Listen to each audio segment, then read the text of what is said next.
Have you ever got super confused while drawing clothes to the point that you're just putting random folds everywhere? Because I did for a really long time. Therefore, I wanted to finally study drawing and rendering clothes for an entire week. So let me show you the most important lessons that I've learned that will quickly improve your drawings. And we'll start with some basics first, and then we'll go to more advanced lessons. So the first lesson I learned when I tried to eyeball and draw clothes without any guidelines. I was just looking at a reference and then copying every stroke that I saw. But after I finished, I saw that it was pretty bad. The proportions were all messed up, the shapes were weird, and it wasn't really appealing that much. And I was wondering, why does it really look that bad? But after some time I realized why, and the fix was pretty simple. The one thing that I was missing in this drawing that I used in previous drawings was that I had a basic mannequin to draw clothes on top. And starting with a simple mannequin is pretty good and super useful in the beginning because you can quickly check the proportions, you can check the shapes, and it's much easier to draw clothes on top. That also won't be looking that flat. I see that even League of Legends artists use these mannequins first. So yeah, start your drawing with it, and it doesn't have to be really complicated.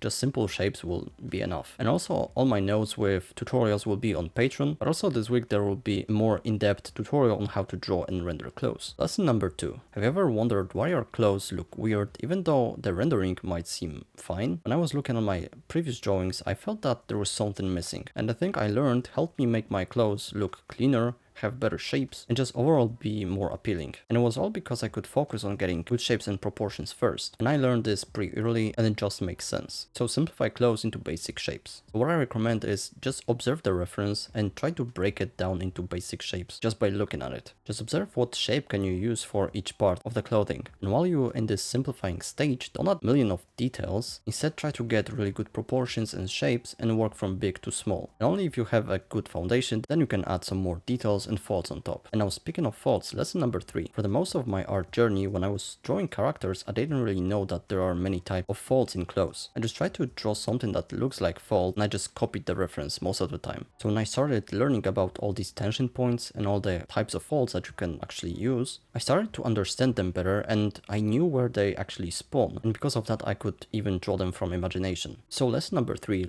Learn about folds. And there's a couple types of them, so cylinder folds, zigzag folds, like spiral folds, half-log folds. So first we want to actually learn about them, and then we can also simplify them into basic shapes like cylinders or triangles. And also a good thing to do is space them unevenly. It will make them feel more organic. And also we need to remember about the rule of small, medium, big. So in our drawing we want to have big areas, medium areas, and small areas. And what it does, it basically creates an area of rest for your eyes. But also we need to pay attention to the type of the fabric that we're drawing, because some of them will have more folds than the others, and also more stiffer than the others. Lesson number 4. Some of these lessons might feel super basic and simple, but when I drew my older drawings, all the clothes looked pretty much the same, and I admired all the artists that draw different type of clothes. But when I finally learned this, it all made sense, and it also became much easier to draw. So lesson number 4, learn different materials and fabrics. So there is a lot of materials that you can use, like leather, cloth, latex, silk, metal. All these will behave differently, and we need to pay attention to it. So some will have more folds than the others,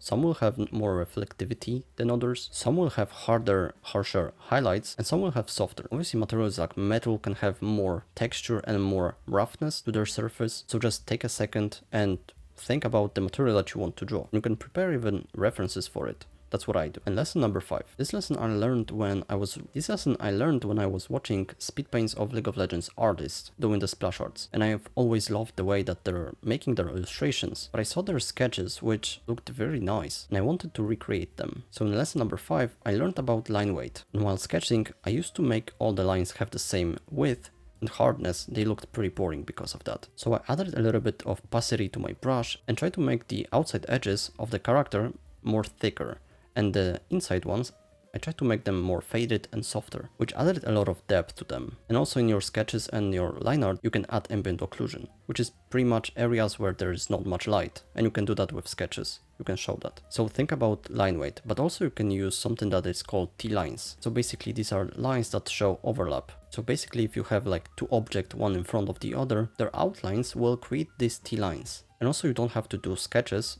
you can just paint in the basic shapes. But it's a little bit more difficult, and I actually recommend starting with Sketch because you can check out proportions really easily. The next thing for your lines is using CSI. It will create your clothes more dynamic and less stiff. And it's basically using those CSI curves to create the shapes for your clothes. And it's also good to make them flow into each other. So if you have one C like this, then you can add another like this, an inverted one. Now coming to the lesson number 6. So this helped me be less overwhelmed, because I didn't have to think about all these color combination, if they work with each other or not. So I just used grayscale. I just picked 3 values, so one for base color, one for shadows, and one for light. And it made rendering clothes and painting them much easier. You can also start with color, but just limit yourself to 3. So one for base color, one for light, and one for shadow again. And now it's also super important to think about hard and soft edges, because it can actually ruin your drawing. So if you overblend, you'll just lose all the details that you had. And a couple of things that can actually help you with it is a simple lasso tool plus airbrush. You just select the area and then with a paint with an airbrush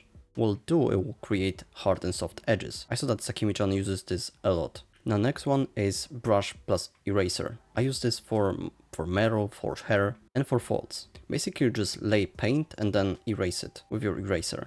It gives you a lot of control over the transitions, over the shape and softness of the paint. And you can basically like sculpt whatever shape you want with this. And next is using simple smudge tool. So I use this all the time. Basically you just smudge something and then you can erase it or paint it again and then smudge again. These tools give you a huge control over the edges. And now for coloring the grayscale, we can use 3 things. So one thing is basic gradient maps, then we have curves and layers. I have a video about this, so you can check it out. But these are super simple to actually color our grayscale. And now lesson number 7. So here you don't really need like fancy brushes. The only brushes that I used here in this challenge was a simple sketch brush that I use, which is pretty much a little bit squished and more flowy, and a simple eraser with a little bit of texture. And only at the end I just added a little bit of texture, like skin textures or like metal textures, but brushes aren't really necessary. But still, if you want, you can check out my brushes. They are for free in description, and with them you'll get 30 art tips that will help you improve your art in 30 days. So these are super simple lessons, and to recap, we want to actually use a mannequin first, which will help us get better proportions, which will make just drawing clothes much easier. And then we want to simplify our clothes into basic shapes. Also understanding folds will be a massive game changer. And obviously learning about materials will help us a ton while rendering. Now for sketching,